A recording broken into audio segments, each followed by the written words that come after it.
My YouTube channel with another recipe. तो कैसे हैं आप सब।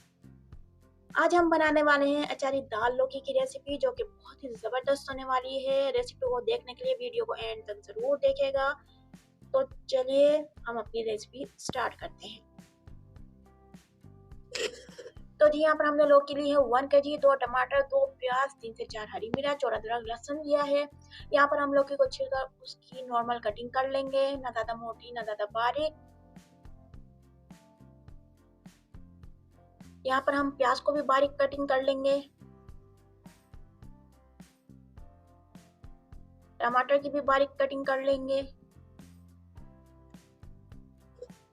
तो जी यहाँ पर हमने साबित मसाले लिए हैं, जिसमें हमारा शामिल है 1 टेबल स्पून हमारा मोटा धनिया, 1 टेबल स्पून हमारा जीरा, 1 टेबल स्पून ही हमारी सौंफ है।